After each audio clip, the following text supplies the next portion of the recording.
Support for Disrupted comes from the Connecticut Office of Film, Television, and Digital Media. In recent years, legislators across the country have restricted how teachers can talk about things like race, sex, and gender. Take Florida, for example. Conservative lawmakers passed a bill in 2022 to limit what teachers can say about gender identity and sexual orientation.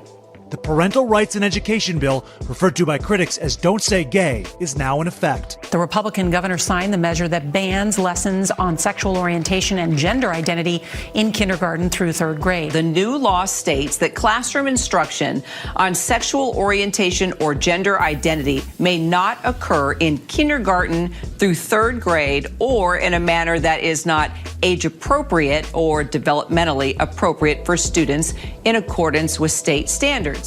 From 2021 to 2023, states passed 70 laws restricting education about race, sex, and gender. That's according to a Washington Post analysis. Now, by comparison, in the 4 years before that, states passed 0 restrictions. From Connecticut Public Radio, this is Disrupted. I'm Kalila Brown-Dean.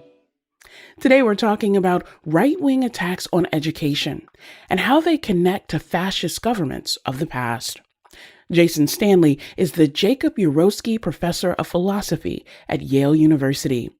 His newest book is Erasing History: How Fascists Rewrite the Past to Control the Future. Professor, it's great to have you on the show. Great to be in discussion with you. There is a lot swirling in the United States and indeed the world that make the timing of this book key. But before we get into the substance of the book, I want to start with the acknowledgments. You say in the acknowledgments that this book is an extension of your father's work. Share with us what it is about his experience or his work that really shaped your approach here. So my father was a Holocaust survivor who spent his life essentially theorizing how authoritarianism arises and how you might respond to authoritarianism. So his dissertation was written in Kenya, 1959 to 1962. He spent in Kenya researching British imperialism, in particular the effects of British imperialism on schooling. He said to me repeatedly, often, he said, it was amazing. The Kenyan students knew everything about the British royal family. They could go back generation after generation with British royalty, but they had no idea of the history of the land they were standing on. So he took imperialism as a central example of erasing the history of a people.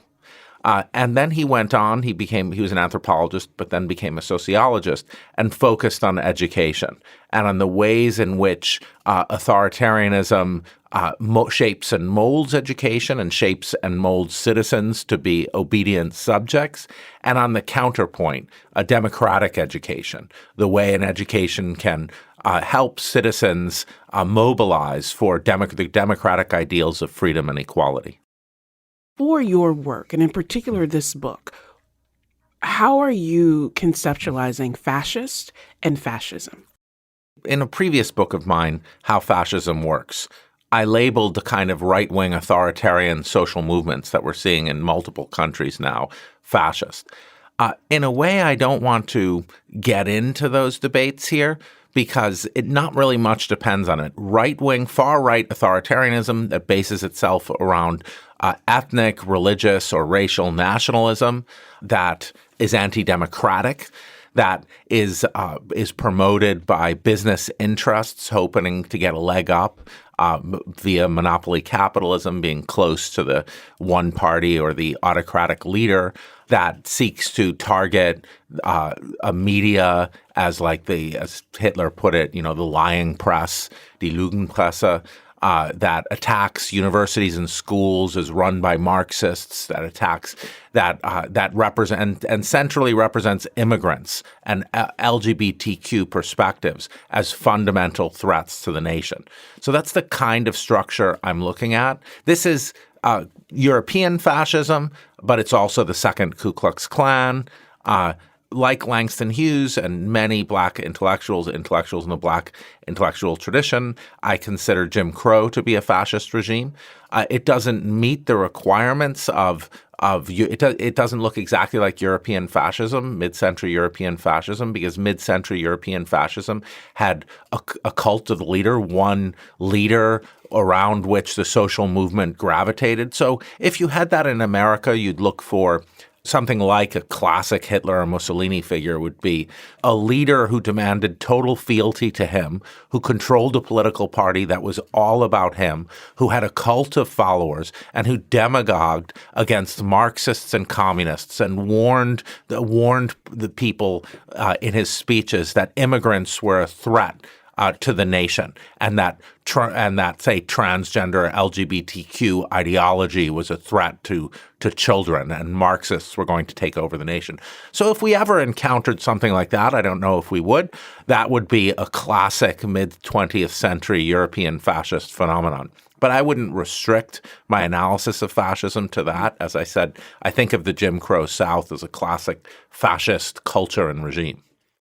Talk to me about the timing of writing this book now. It does build on your past work, but you are very direct about what we should be paying attention to as we think about that classical form of fascism and what we're experiencing today. What is it that you're seeing? I'm seeing the most systematic attack on schools and universities, perhaps in U.S. history. If we look back at, say, the Jim Crow South, we're not looking at a situation where there were schools, democratic schools and universities that then were being attacked and rolled back and replaced by authoritarian ones. They were already authoritarian. Right now, we're looking at state after state where they're ending tenure, they're targeting professors for political views, they're encouraging students to turn in their professors for just talking about racial inequality, for just talking about LGBTQ matters and perspectives. These are university professors. We're not talking about elementary schools. But, if you look at the whole structure, we're looking at the creation of an authoritarian environment, fear. Sowing fear among everyone. What is an authoritarian culture? An authoritarian culture is when you turn in your fellow citizens and you encourage children, you raise children to turn in their teachers, to turn in adults for not following the ideological party line. Targeting children like that to make children little informants is always in the authoritarian literature. It's almost like a caricature, but that's what we're seeing.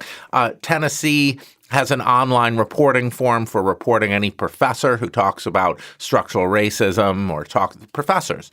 And families are being encouraged to turn in teachers. Books are being banned. People say this isn't really banning because, you can always go on the internet. But what you told in schools has an authority. And so what they're trying to do is they're first trying to create a culture of fear. So, when I take my children to the hospital for a procedure, say to get their tonsils out, they turn to the child and say, what did you have? Did you have breakfast this morning? Because they know if they had breakfast, I might lie about it, but my child won't. So they're telling children, go turn your teachers in. So this is right out of like 1984 or something. So they're training people on how to report people for ideological deviation. And we've got so many states now that are targeting professors who teach just minor, I'm at Yale, and if I were teaching what I teach in Florida or now Indiana or Ohio, I might or probably would lose my job. So this is basic, I'll teach, Du Bois. You can't teach Du Bois without talking about structural racism. And, so he's the greatest American thinker of the 200 years. Toni Morrison won the Nobel Prize in Literature, and her works are banned all across the country. And that is very reminiscent of a hero of the conservatives, Viktor Orbán, who removed Imre Kertész's work, the only Hungarian Nobel Prize winner for literature after World War II, from the school curriculums. And he was a Jewish Holocaust survivor. So what I think is fascinating about this also is So much of what is happening today is because those who are leading those efforts are learning from the past. They can see how successful it was in Hungary to attack thinkers, to limit access to particular materials. They can see what it meant in the United States to restrict who could read, what one could read, with this idea that having access to information and knowledge is a form of freedom. And at the same time, while those who are leading those efforts are learning from history, there is also a concerted effort to either erase history, as you say, or to reimagine history when you have people in Florida saying, well, the Civil War actually wasn't about slavery, and rethinking. What is that connection between fascism, the attempt to erase history, while still taking it into a new era? That's probably the best question I've ever been asked. I mean, like the idea that the Civil War is not about slavery. I mean, Lincoln's second inaugural is saying this is purely about slavery. You're erasing it was very clear to the people at the time it was about slavery. It was very clear to the president of the United States that it was solely about human bondage. So it's kind of shocking when you're trying to change the history of an event that is so well memorialized and theorized and at the time was so evident to everyone. It's a fascinating question you're asking. They're drawing from history at the very time they're erasing it. But that shows the cynicism of what we're facing. They know these authoritarians, in the United States, it's unfortunately the Republican Party, one of our major parties as an become an anti-democratic party.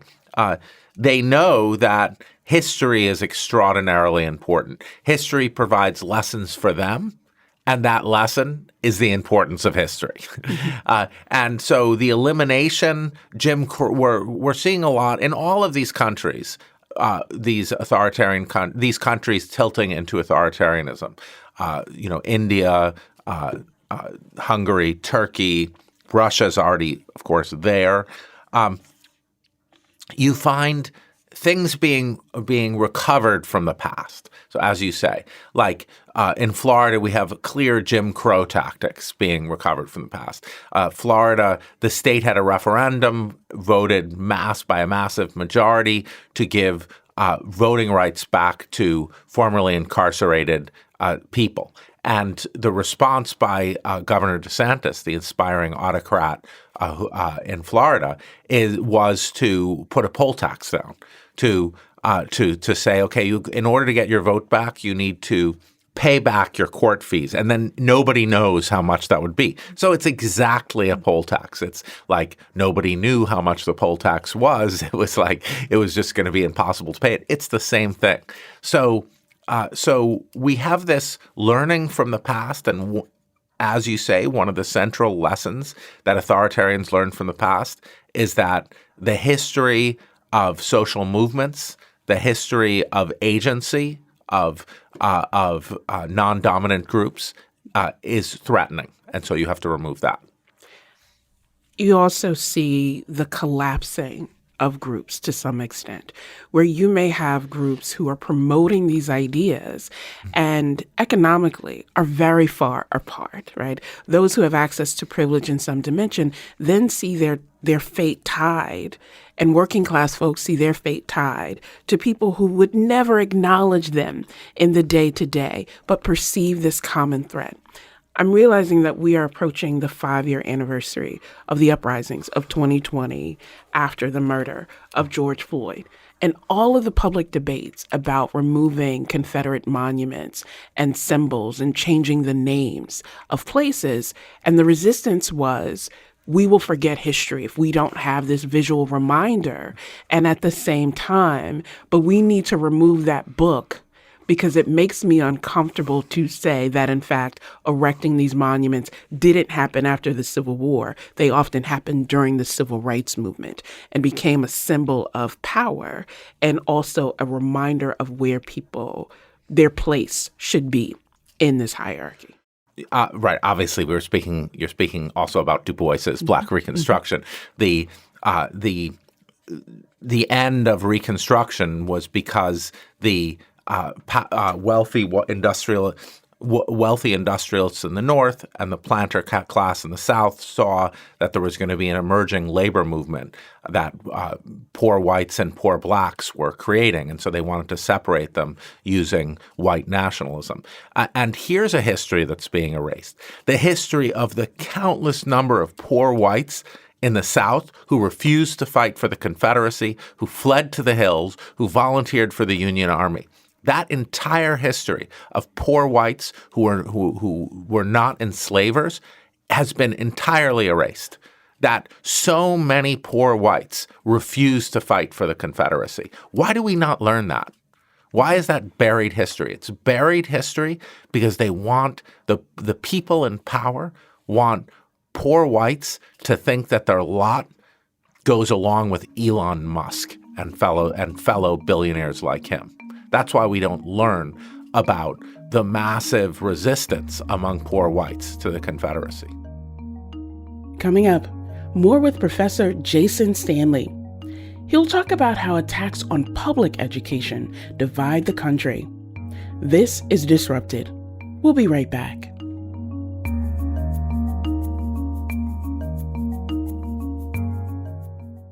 Welcome back to Disrupted. I'm Kalila Brown-Dean. This hour, we're discussing the parallels between attacks on education in the U.S. today and fascist governments of the past. We're joined by Yale philosophy professor Jason Stanley. His latest book is Erasing History: How Fascists Rewrite the Past to Control the Future.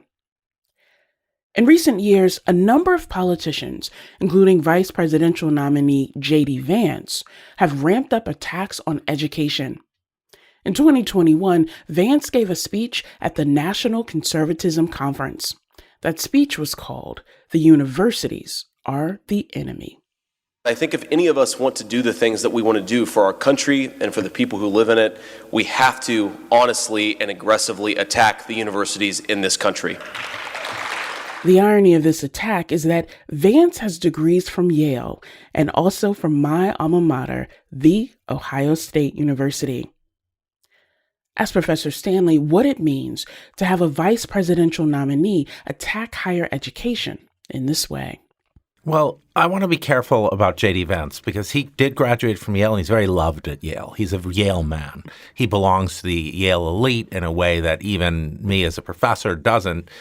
He's spoken of very highly in Yale, and so he belongs in the corridors of power, and everyone at Yale, people at Yale know that and love him very much. So I'll speak carefully because I'm speaking about an Ivy League elite. And so who is recognized as such. And of course, J.D. Vance's kids are not going to Hillsdale College. They're going to go to Yale. So Ron DeSantis is a Yale man, Yale undergrad. He's not as beloved as J.D. Vance is at Yale because J.D. Vance wrote a book, Hillbilly Elegy, about how poor whites are lazy and criminal and drug addicts, and it's their own fault because they come from a culture of laziness, and they don't see that America is a great meritocratic nation where you can rise to go to Yale Law School and be the vice presidential candidate. So that's in part. I mean, that's in large part why he's such a Yale man and so loved at my university. But it's also just a Yale man. He's the vice presidential candidate. So what is going on that we've got so many of the graduates of the most powerful elite institutions in the country demagoguing these very institutions? So Ron DeSantis went to Yale, went to Harvard Law School after that. Tom Cotton went to Harvard undergrad, Harvard Law School. Elise Stefanik went to Harvard. And the list goes on. And these institutions do not denounce these people. They love these people because they know whatever happens, these people are going to have their back. These institutions represent power and privilege, and the powerful of either party are their graduates. And this stuff about, targeting them, sure, these institutions are about survival. They want, they want to always dominate the power structure. There are no Marxists at Yale. I mean, Yale has graduated J.D. Vance, Ron DeSantis, Clarence Thomas. So Brett Kavanaugh taught at Yale Law School, would teach classes here. These attacks, they're meant for Americans have some resentment towards these institutions, quite rightfully, because these institutions have kind of dominated American life at the very top. And so in part, it's drawing on that kind of resentment. It's hypocritical for the reasons I just went through. But also they want to take over these institutions. They want these institutions to be like they were in the Jim Crow era when the historians at these institutions were promulgating what Du Bois calls the propaganda of history. You had white supremacist propaganda being created and validated at Columbia University and other Ivy League universities. Of course they want that. Of course they want some power over the institutions that play this defining role in American life and have given them the stature they have. You also talk about the threat of the privatization of education. Share with us a little more about why you think that particular threat is connected to this overall attack. Well, public schools are the engine of democracy. So, there were Black Americans created the public school in the South, the Freedmen's Bureau, and they created it because public schools are intended. Their role in a democracy is to give people a common place where they can all be together and get to know people of different economic backgrounds and cultural, racial, all their fellow citizens. So they know that everyone ends up being human, that they're not confused, that there are people with less means than they have. There are people of different races and different religions. So public school is a central institution in a democracy. Authoritarians, their goal is to splinter us so that they can create fear between groups and then represent themselves as the cure for that fear. So the goal is to foment resentment and to foment stereotypes. Now, without a common history, without knowing our history, stereotypes can proliferate. If you don't teach structural racism, then you can't understand the structure of many American cities. So in many American cities, you have poor Black neighborhoods. We're in New Haven. Dixwell is such a neighborhood that are almost entirely Black. And wealthy neighborhoods like East Rock, protected by militarized police. So if you don't understand structural racism, that concept, and if you're not exposed to people from those neighborhoods, from that background, then you're going to think that those neighborhoods exist because of a history of laziness or something like that. But those stereotypes are going to be what you fall back on. So public schools, they mix people from different neighborhoods that are separated because of the effects of history. They bring people together in a way that makes them think, okay, we do need to realize equality here. There have been failures of equality. And when you destroy the public school system and separate people, then people retain those stereotypes. They think they don't meet people who are lower middle class, say, or they don't meet people from certain neighborhoods, and then they'll have stereotypes about those neighborhoods and the people who inhabit them that then demagogues can use to tell them, you need us to protect you. As you and I have this conversation, there are school districts, public school districts in the state of Connecticut who are not having classes today because fear and stereotypes have driven people to make threats and attacks on those districts. And when we think about all the disruptions to education, whether it's the pandemic or what we're dealing with now and these threats of violence, to disrupt that fundamental institution of public education, we're seeing the immediate effects, but I really worry about what we will see downstream. What are the kinds of responses to these attacks that you see in your work that can counter some of these intentional efforts to make sure that this institution of public education broadly, is not doing that function of promoting democracy, inclusion, and freedom? So what we've got is this has been happening in many authoritarian countries before it sort of came here en masse, is mass social media rumors and attacks on public school teachers, on superintendents. University professors have been used to this since around 2011, when the right-wing press started, singling out professors for these mass attacks, hate mail. You get inundated with hate email, and it's really interesting because at the very same time as the right wing has mobilized these mass attacks against educators, they've claimed that that it's the left who is demonizing, who is a threat to. So I'm always getting asked, "What are you scared to say something in the university for fear woke students will attack you?" No, I'm scared to say something. So when I'm scared to say things, it's because there are students who work for campus reform. There's a mass right-wing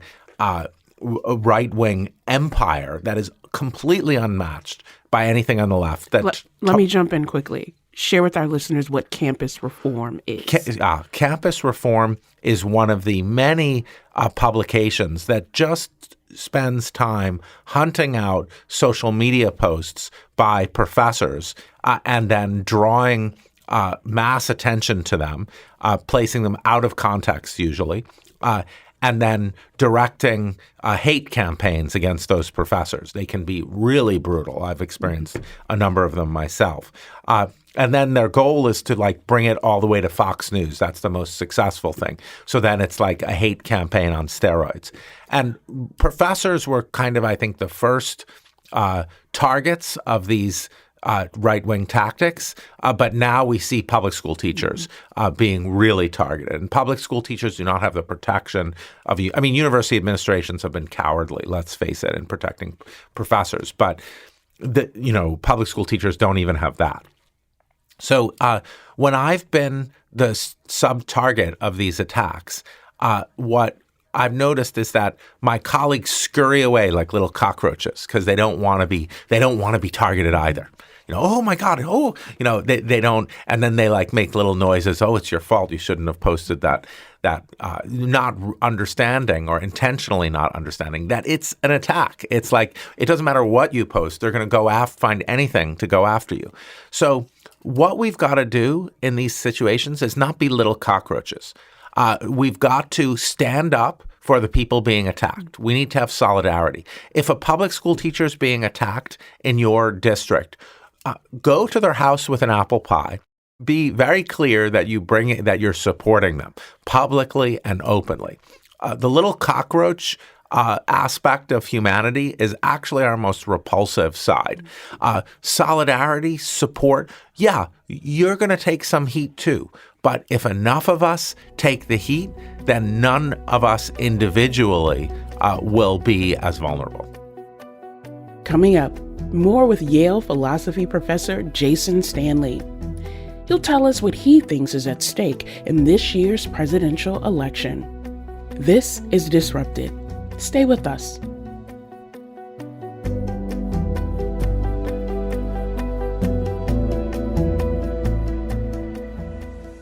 Welcome back to Disrupted. I'm Kalila Brown-Dean. This hour, we're talking about fascist and authoritarian attacks on education.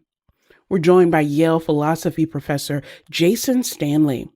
His new book is called Erasing History: How Fascists Rewrite the Past to Control the Future. A note for our listeners, this interview was recorded in late September, so please keep that in mind when you hear us reference school closures. In the book, Professor Stanley talks about a concept known as American exceptionalism. It's the idea that the U.S. is unique and therefore superior to other countries in a number of ways. Ask Professor Stanley about the role of American exceptionalism in attempts to erase history.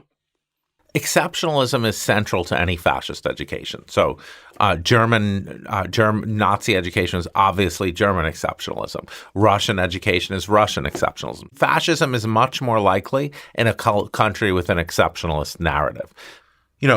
Nazi education took this form of claiming that the Third Reich, the Nazi regime, were the natural successors of ancient Greece and Rome.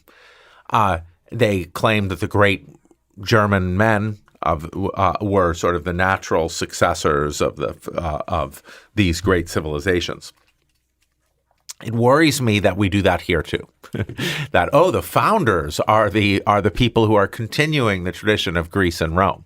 This narrative of exceptionalism, when it's tied to the identity of the founders, white Christian men, is an attempt to bolster white supremacy and Christian supremacy by saying that the exceptionality of our country is due to the race and religion and gender of the founders. So exceptionalism is generally problematic. It's generally anti-democratic. When you have exceptionalism, it tilts you into thinking that equality is sort of anti-national because your country is special, and so the inhabitants of your country is special, and so equality is a threat. But it also, if you have an exceptionalist narrative in a country that follows democratic ideals, it also opens you up to great vulnerabilities. So you find people here, both on the left and the right, saying it can't happen here, or it's you're hysterical, nothing like that can happen here. I have colleagues at Yale on the left who say this. They're, you're just so hysterical, and that's because they do, in different ways, they have this narrative of American exceptionalism that we have, that nothing can really change here, whether you're on the left and you think things are pretty bad, and so this is just the same old, and nothing can really change. You're on the right and you think, or not on the right, or in the center, and you think America has these institutions that protect us from authoritarianism. All of those attitudes make you mask from you the reality that these things happen everywhere. And the United States is probably more vulnerable than other democracies because on all these, we have fewer public goods, we have more resentment, we have a history that deeply influences the European fascist movements, particularly Hitler. Hitler was very taken by Yale graduate Madison Grant's book, The Passing of the Great Race. In Mein Kampf, Hitler's example of a state that he wants Germany to emulate is the United States. So until 1967, my children would have been illegal in many states. My children are black Jews. So 1967 is awfully late to be banning interracial marriage. That is kind of historically unprecedented. And let's remember that the United States, for its racial policies, has been an international pariah. The Soviet Union basically held its place in the Cold War by constantly reminding people that the United States was subjugating its black population. So it's not like this is invisible to people in the world. It was a major aspect of the Cold War that the United States was, a racial empire. So American exceptionalism, my first objection to it is that it's false, and I'm a philosopher, so I'm not allowed to say false things. It's a myth, and it's a dangerous myth if we want to realize democracy here.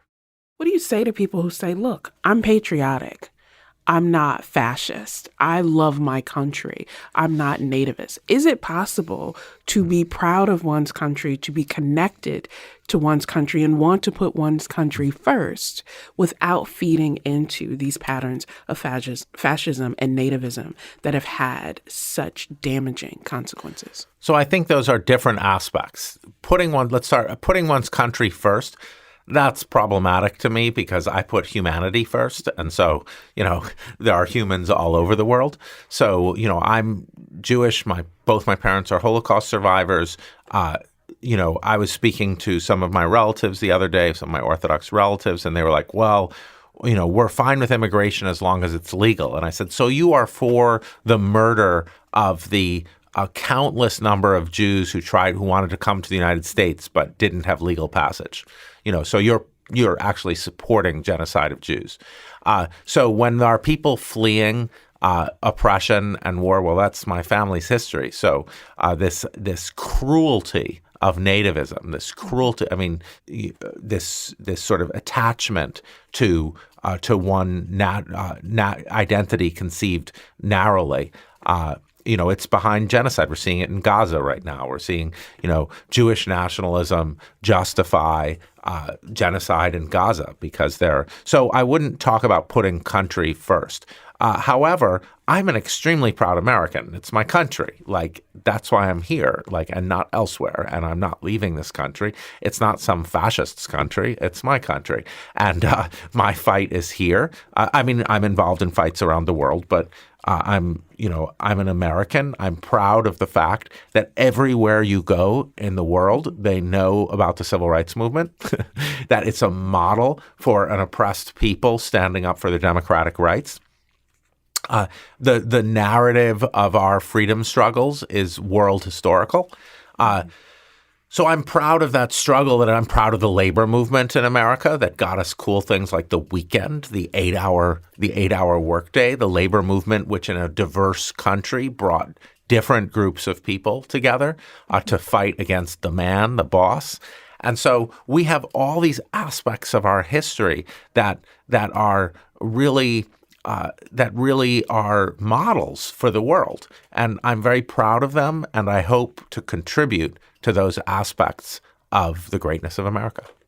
When we think about this election cycle, and I purposely say cycle because it's never about a race, we think about this cycle.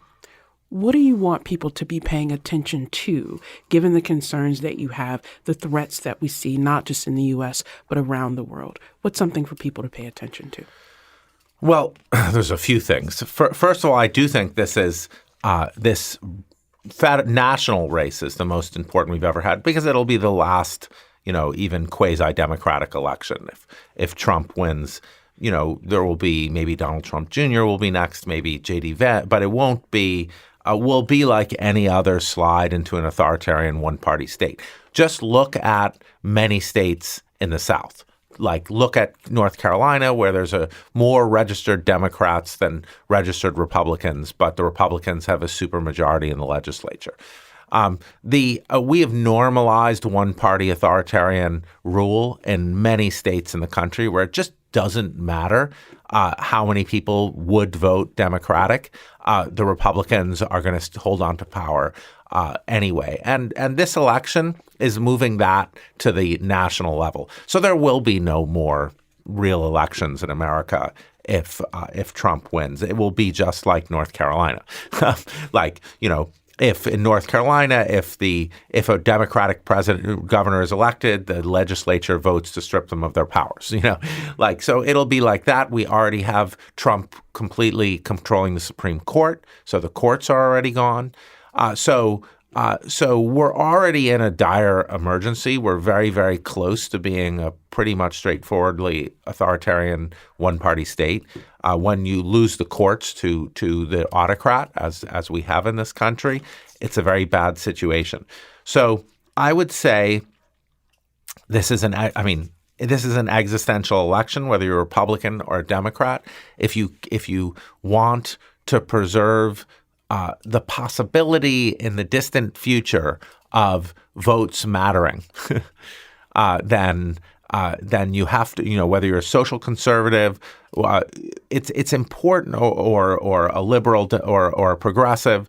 It's really important to right now to see what's at stake. If you're a business owner, we're facing monopoly capitalism. We're facing a billionaire class that is hoping that they can cozy up to the autocrat and get favored deals. And, you look at Hungary, Orban's buddies just get their pick of companies because the courts are then used to create fines on those companies until they sell themselves to Orban's buddies.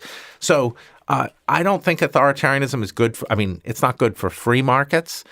It's not good for it's not good for anyone who cherishes freedom.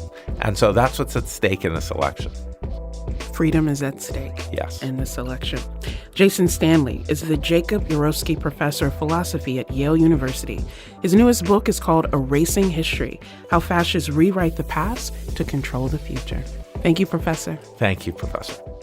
As of this recording, the International Court of Justice has not declared the Israel-Hamas war to be genocide. Disrupted is produced by Kevin Chang Barnum, Robin Doyon-Aiken, Meg Fitzgerald, and Meg Dalton. Our intern is Frankie Devevo. You can listen to all the previous episodes of Disrupted by finding us wherever you get your podcast. And you can listen to new episodes every Friday at 9 a.m. From Connecticut Public Radio, this is Disrupted.